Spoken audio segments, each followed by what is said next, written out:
जी, अस्सलाम वालेकुम वरहमतुल्लाहि व बरकातुहू। अपना नाम बताइए और मेरा नाम अमादुद्दीन है और मेरा प्रोफेशन है मेडिकल स्टोर फार्मेसी है चलाता हूँ मैं। और मैं यहाँ कराची से 200 किलोमीटर दूर जामशोरो कोटरी से आया हूँ यहाँ। मैं डॉक्टर जाकिर नायक का बहुत बड़ा फ़ैन हूँ। मैं 15 साल से इनको सुन रहा हूँ।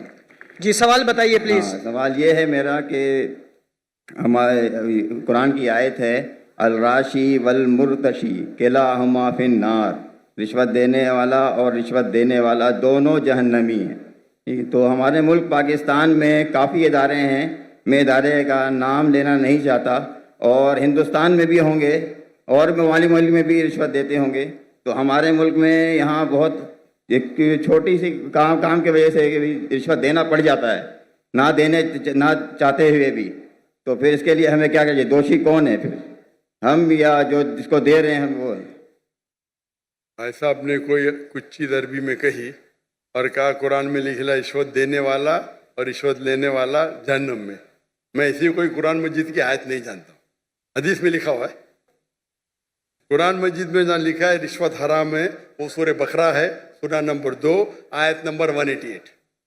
अल्लाह ताला फरमाते डोंट यूज योर वेल्थ, आप अपनी दौलत का इस्तेमाल मत करो हाकिम जज को अपने जजमेंट से तब्दील करने के लिए ताकि आप दूसरे लोग की दौलत खा सके। Do not use your wealth as a bet for जजेस in order to eat other people's wealth. ये कुरान की आयत है, सूरह बकरा सूरह 2 आयत नंबर 188। ये जो बोले रिश्वत लेने वाला देने वाला नार में है, हदीस है, कुरान की आयत नहीं। जी सॉरी सर। आप समझे ना? जी सर। तो अरबी में आपने क्या बोला मैं समझा नहीं। हदीस में आता है, कुरान में भी रिश्वत हराम है, हदीस में भी आता है, लेकिन ये हदीस में कहा नहीं निकलेगा नार में जाएंगे। ये लिखा है कि आप अपनी दौलत को इस्तेमाल मत करो जज को बेट देने के लिए, रिश्वत देने के लिए, बेट रिश्वत देने के लिए, ताकि आप दूसरे की दौलत हजम कर सके। सूरह बकरा सूरह नंबर 2 आयत नंबर 188 188। आपका सवाल था क्या रिश्वत देने वाला गलत क्या रिश्वत लेने वाला गलत? ये सवाल था आपका? जी सर। दोनों? जी सर। दोनों गलत, लेने वाला भी गलत देने वाला भी गलत। बहुत मजबूरी होता है कि इस वजह से देना पड़ जाता है सर, वरना काम नहीं होता। छोड़ दो काम को। आम तौर के ऊपर रिश्वत देना हराम है, लेकिन ये आयत का आप मुताला करेंगे तो कई उलमा कहते इसमें लिखा है आप रिश्वत मत दो अगर आप किसका माल हड़प कर सके। तो कुछ रिश्वत जायज है, कुछ मिसाल के तौर पे आपका लाइसेंस नहीं बन रहा है और आप जानते हैं मैं गाड़ी चलाना जानता हूँ, ये हर टाइम मुझे फेल करता है। जी सर। उसके पहले मिसाल दूंगा, मैं पहली बार जब पाकिस्तान आया था 1991 में 1991 में आया था मैं, तो मेरे पास बहुत लगे था, किताबें थे, कुरान थी। तो मैं ट्रेन में चढ़ा, ओवरवेट था, तो टीसी आता है, टिकट। उस टाइम तो कौन जाकिर नायक को जानता ही नहीं था, आज तो माशाअल्लाह जाऊंगा तो सब पहचानेंगे। उस टाइम कौन जानता ही नहीं था, टिकट ये क्या है, वजन करो ज्यादा हो गया। तो कूली मुझे बोला भाई साहब। जी सर। कूली ने बोला भाई साहब मुझे 50 रुपया दे दो मैं पास कराऊंगा। मैं बोला रिश्वत गलत है। तो वो टिकट वाले ने मुझे अंदर लेके गया, मैंने मेरी दावती काम शुरू किया। बाहर निकले, वो उसने कहा, वो टिकट कलेक्टर ने, एक शर्त पे आपको छोड़ूंगा, आपको मेरे साथ चाय पीना पड़ेगा। तो मैं बोला ठीक है। बाहर निकला चाय पी के, वो टिकट वाला कितना पैसा दिए? 100 रुपया दिए ना? नहीं दिया। कितना दिए? नहीं दिया। झूठ क्यों बोलता है?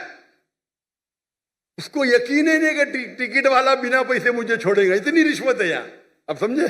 जी सर। वो तो मुझे जानता ही नहीं था मैं डॉक्टर जाकिर नाइक हूँ, बराबर ना? कितना पैसा दिया? नहीं दिया। कितना दिया? बोलो ना साहब। 200 रुपया दिया? नहीं दिया। बोलो ना साहब। झूठ क्यों बोलता है? मुझे झूठ बोलते अने सब पाकिस्तान को 100% पता है कि रिश्वत के बिना छोड़ेगा नहीं, लेकिन अल्लाह की जब मदद रहती है तो छूट सकता है, समझे आपने? मेरे पास कुरान की किताब थे, तर्जुमा थे, बांटने के लिए लेके आया था, समझे ना? तो ये गलत फहमी कि रिश्वत के बिना काम नहीं होता है। माशाल्लाह मैं तो रिश्वत देता ही नहीं हूँ, लेकिन उलमा क्या कहते हैं कि अगर वो रिश्वत से आप दूसरे का हक नहीं मारते तो इजाजत है, मिसाल के तौर पे आपको लाइसेंस, गाड़ी का लाइसेंस है, आप गाड़ी चलाना जानते हैं, तो ये भाई रिश्वत दे के छोड़ेगा नहीं। आप रिश्वत देते तो आप गुनहगार नहीं, लेने वाला गुनहगार। सर यही पूछना था। लेकिन ये बहुत कम मौके से, बहुत कम। ओवरवेट के रिश्वत दूंगा तो मैं गुनहगार, क्योंकि मेरी गलती है। आप समझे ना? जी सर। अगर ओवरवेट को टिकट कलेक्टर में रिश्वत दिया, मैं क्या करूंगा? 500 दंड भरूंगा। मजबूरी क्या है भाई? ओवरवेट क्यों लेके गए आप? क्यों लेके गए? अभी आपको मिसाल दूंगा। मैं आ रहा था, हमारा 1000 किलो था। पीआई के मैंने सीईओ से बात किया, नाम नहीं लेता हूं। कौन? सीईओ, कंट्री मैनेजर से बात किया। डॉक्टर साहब आपके लिए कुछ भी करूंगा। मैं बोला ठीक है भाई। 6 लोग जा रहे थे। मैंने बोला भाई 500-600 किलो ज्यादा है। हाँ हाँ डरो मत, मुझे 50% डिस्काउंट दूंगा। मैं बोला भाई 50% डिस्काउंट के बदले में और 4 लोग को लेके आऊं, और सस्ता पड़ेगा ना। बोला देने का तो फ्री दे, मतलब मत दे। ठुकरा दिया मैंने। पीआई पाकिस्तान एयरलाइन, अरे इंडियन में कोई भी गैर मुस्लिम मुझे देखेगा तो फ्री में छोड़ेगा। ये है इंडिया। गैर मुस्लिम डॉक्टर जाकिर नायक को देखेगा, 1000 किलो 2000 किलो छोड़ देता है। ये पाकिस्तान है। गवर्नमेंट का गेस्ट हूं मैं, मेरे वीजा पे लिखा स्टेट गेस्ट, और आपका सीईओ पाकिस्तान का बोलता है 50% डिस्काउंट देगा। चार्ज कर रहे 110 रिंगेट 1 किलो का। मुझे इतना दुख हुआ कि पाकिस्तान में मैं आ रहा हूं, doctor Zakir Naik state guest है, और वो 300 किलो छोड़ नहीं सकते। बोलते 50% डिस्काउंट देंगे। मुझे नहीं चाहिए तेरा डिस्काउंट। मैंने 6 लोग और लेके आ, मेरा सामान लेके आ। सच बोलने को मुझे दुख होता है, बट ये पाकिस्तान का हाल। इंडिया में वो हिंदू मुझे देखेगा, डॉक्टर साहब है, जो भी कहेंगे सच कहेंगे, सच के सिवा कुछ नहीं कहेंगे। ये इंडिया है। आज के तारीख में भी मोदी गलत है, इंडियन नहीं। इंडिया गलत नहीं है, मोदी गलत है। मोदी आज है कल नहीं रहेगा। जो इज्जत मुझे इंडिया में मिलती है, पाकिस्तान के लोग चाहते, मुझे ये नहीं कहता हूं मैं, चाहते पाकिस्तान के लोग मुझे। नारे तकबीर, जाकिर नाइक से रिश्ता क्या? ला इलाहा इल्लल्लाह। जब हम दावत करते हैं ना इंडिया में, हिंदू लोग मेरे पांव छूते। मैं बोले भाई गलत है भाई, हराम है। बोलते डॉक्टर जाकिर नाइक की बैग नहीं खोलेंगे हम। इतने जगह में इंडिया से घूमा, 50 लोग को लेके गया, कभी ओवरवेट दिया ही नहीं मैंने। हिंदू लोग बोलते भाई ये तो भाई भगवान का आदमी है, मैनेजर है मैनेजर। यहां तो मैं सीईओ से बात करता है, अरे डॉक्टर साहब मैं आपका फैन हूं। ये हाल है, ये हाल है हमारे देश का। एक स्टेट गेस्ट आ रहा है, शूटिंग करने के लिए सामान लेके आ रहा है। इतनी अफसोस की बात है। पैसा कुछ नहीं है भाई, अफसोस होता है कि ये हाल है हमारे देश का, पाकिस्तान का, जिसको मैं दिल से चाहता हूं। मैं अगर हिंदुस्तान की हिजरत किया वो सिर्फ मोदी की वजह से। जो मजा वहां आता है, और मजमा इससे बड़ा 10-10 लाख, वो 1 लाख बोला, गलत बोला, 10-10 लाख। और उर्दू में बात करने क्यों लगा मैं? मेरे बॉम्बे के पुलिस कमिश्नर बोलते जाकिर भाई, तुमको जाकिर भाई बोलते, एवरीवन लव्स यू, लेकिन मैं आपसे नाराज हूं। मैं क्यों नाराज है भाई? आपका मैसेज आप हिंदी में देना चाहिए, उर्दू में क्यों? आपके चाहने वाले इतने, आप उर्दू में तकरीर करो तो मैं खुश होऊंगा। तो क्योंकि बंबई का हिंदू पुलिस कमिश्नर 2004 या 5 की बात है, मुझसे जबरदस्ती कर आप हिंदी में उर्दू में तकरीर करो तो मुसलमान और हिंदू सुधरेंगे। और फिर मैं शुरू किया तकरीर करने का उर्दू हिंदी में, एक हिंदू के बोलने से, उसकी मोहब्बत से। तो हिंदू और मुस्लिम में इतना अच्छा भाईचारा है इंडिया में।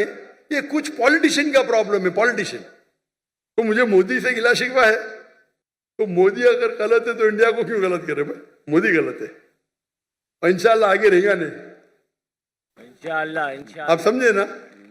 तो आप अगर देखेंगे कि वहां भी हम जितने बड़े प्रोग्राम हम मुंबई में कि दुनिया में किधर नहीं किए, वो मोदी ने आके बन गया।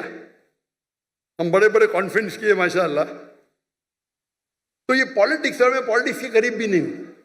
तो जहां तक के रिश्वत का सवाल है, आपका अगर कोई चीज अटक गया जो हक है, उसमें अगर रिश्वत देते, बहुत कम टाइम ऐसा होता है, और तो रिश्वत लेने वाला गलत देने वाला को अल्लाह ताला इंशाअल्लाह माफ करेगा, मैं लेकिन वो भी नहीं मानता हूं। लेकिन अक्सर इंडिया में, पाकिस्तान में जानता नहीं हूं मैं, इंडिया में मैं कहता हूं क्या करप्शन है ये। आप जानते पाकिस्तान में शायद और है, कोई भी मुस्लिम अगर 2 लाख रुपए से ज्यादा कमाता है और धंधा करता है, 95% वो हराम करता है, रिश्वत देता है। आप समझ रहे, रिश्वत के बिना गाड़ी चलेंगी ही नहीं। रियल एस्टेट के अंदर इंडिया में रिश्वत दो तो मेरे बहुत से धंधे माशाल्लाह, कोई भी धंधे में रिश्वत देता नहीं हूं मैं, कोई धंधा करता ही नहीं, क्या मजबूरी। रियल एस्टेट में रिश्वत, जो अक्सर धंधे में रिश्वत। हमारा मेडिकल प्रोफेशन था माशाल्लाह, उसमें भी रिश्वत है। अगर मैं रिश्वत दूंगा तो 5 गुना ज्यादा कमाऊंगा। अरे अल्लाह ताला झोली में डालता है तो क्या रिश्वत देना, पैसे की मोहब्बत ही क्या। तो अक्सर लेकिन जितने रिश्वत होते धंधे वाले, बिजनेस के, ये 95% हराम है। अगर आप बिजनेस में आपका लाइसेंस पास करते, आप दूसरे के लाइसेंस को रोक रहे, तो अक्सर जितने रिश्वत है वो हराम है। लेकिन अक्सर बिजनेस में, चाहे इंडिया में और पाकिस्तान में, हराम काम करने पड़ता है अक्सर। मेरा उसूल क्या है, अगर आप रिश्वत देके कमाते हैं 1 अरब रुपया, पूरा 1 अरब भी आप अगर डोनेशन में देंगे तो भी नेगेटिव में रहेंगे। रिश्वत देने का आपको नेगेटिव 1000 पॉइंट मिला, डोनेशन देने का प्लस 100 पॉइंट मिला, आप नेगेटिव 900 पॉइंट हो गए। इसीलिए अल्लाह ताला फरमाते हैं गरीब इंसान को जन्नत में जाना आसान है, अमीर इंसान की हिसाब किताब होगी। अभी मेरे बिजनेस में पार्टनर अल्लाह ताला, मेजर शेयर उनका है, तो मुझे फर्क ही नहीं पड़ता नुकसान या फायदा। अब समझ रहे, मेरा बिगेस्ट शेयर होल्डर अल्लाह सुब्हान ताला है, मुझे तो चैरिटी देने का है, तो अल्लाह ताला मेरी झोली में डालता। मैं लेक्चर भी करता, अल्लाह ताला यहां से पैसा देता, वहां से पैसा देता। लेकिन दावती काम के लिए बहुत पैसा लगता है, चाहने वाले बहुत है मेरे।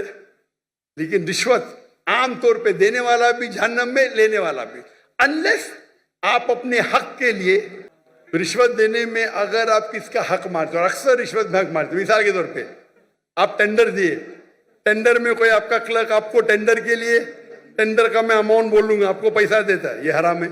या आपका लाइसेंस अटक गया, लाइसेंस पास करने के लिए आप कोई मिनिस्टर को पैसा देते हैं, हराम है। तो इसमें दोनों गलत, देने वाला लेने वाला। तो अक्सर रिश्वत में दोनों गलत होते, देने वाला लेना। चंद ऐसे किस्से है या वाक्य है जिसके अंदर आप अपने हक के लिए लड़ रहे।